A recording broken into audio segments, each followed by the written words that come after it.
Decentralized autonomous organizations, DAOs, were supposed to be regulation-proof. Federal regulators now have targeted not just a DAO, but also its investors. Considerable anxiety exists in the world of Web3 related to regulation and the legal status of cryptocurrency projects.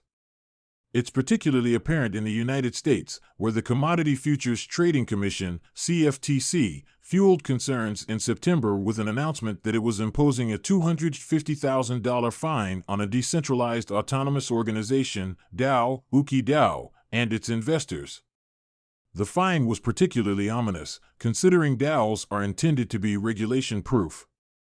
The CFTC said in its statement on the issue that EGLD's B0X protocol offered illegal off-exchange trading of digital assets.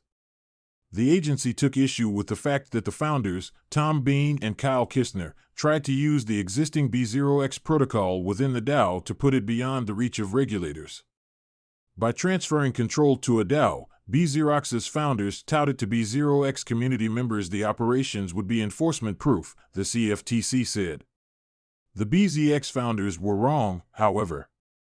DAOs are not immune from enforcement and may not violate the law with impunity. The fine is not all that surprising. The CFTC and other regulators are not going to abide by a veil of decentralization. But there is something within the ruling that is extremely worrying to Web3 lawyers and developers. The agency's complaint indicated that the voters within a given DAO could be distinctly liable. In other words, no longer will only founders be targeted, as users who take part could also be liable. This is sure to have a chilling effect on turning people away from DAOs and Web3 in general. After all, the whole point is to avoid this kind of targeting and to create new ecosystems where all parties can vote in peace on issues that concern them. And it's not a standalone case. The Securities and Exchange Commission is vying with the CFTC for authority over the world of Web3. Crypto-libertarians would dispute whether centralized authorities should have a say at all in an ecosystem that they have only attacked and never aided. The Stabenow-Boozman bill, a proposal in the U.S. Senate, would potentially give the CFTC direct oversight of tokens that qualify as digital commodities. This means that exchanges and online Web3 providers would potentially register with the CFTC, further enmeshing decentralized finance, DeFi, within a centralized web that it was engineered to escape. Monitoring wallets, targeting smart contracts, and more. The SEC has traditionally sought to regulate cryptocurrency as much as possible. The agency plays a useful role as it is able to pursue instances of outright fraud and Ponzi schemes, which are rampant in Web3. But there is a stark difference between going after instances of fraud and regulating or governing the industry with regulations that are inapplicable. There are too many question marks related to crypto regulation. One example is related to microtransactions and airdrops. Such transactions take place on many different exchanges over many years, with various price fluctuations. This is impossible to report on from a tax perspective, especially when many platforms are no longer operating. Along with rewards for staking and even derivative tokens liquid staking, it becomes almost impossible to account for. The Biden administration is even targeting proof-of-work, POW, blockchains with new comprehensive guidelines issued in September. That's at the same time many administration officials seem to be pushing for a digital USD. Another extremely controversial, draconian crypto regulation that lawmakers have floated includes forcing receivers to verify the personal information of senders when transactions exceed $10,000.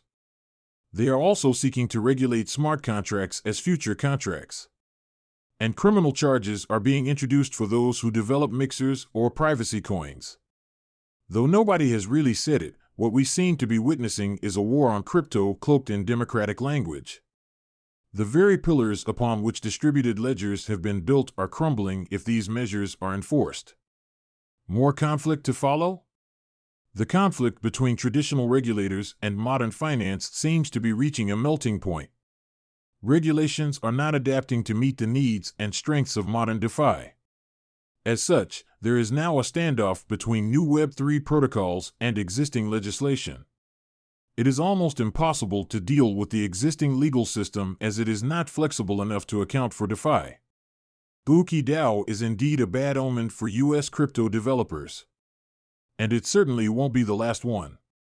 A slew of bills and procedures are in place. Paradoxically, such actions are likely to simply encourage developers to create programs that are even more resistant to existing laws. The impossibility of complying with existing legislation can leave them with little other choices. In one sense, it leaves U.S. crypto developers in the dark regarding what they should develop. From another angle, perhaps the path forward is quite clear. All protocols moving forward may have to be fully decentralized. This was the premise of the very first cryptocurrency, Bitcoin. Without a central point of failure, there is nobody to target. Developers will have to work on building ecosystems that are completely separate with no ties to the legacy financial system. Blockchains free of identity and know your customer (KYC) requirements are the only possible option if developers want to continue operating on American shores.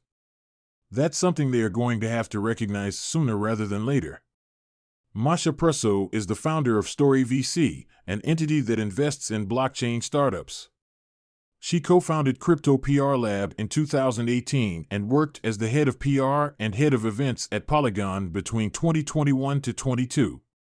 She is also a qualified attorney in France, with degrees from Sorbonne and Berkeley Law School. She represented Russia in the Winter Olympic Games 2006 as the youngest athlete in snowboarding halfpipe at the age of 16. This article is for general information purposes and is not intended to be and should not be taken as legal or investment advice. The views, thoughts, and opinions expressed here are the author's alone and do not necessarily reflect or represent the views and opinions of Cointelegraph.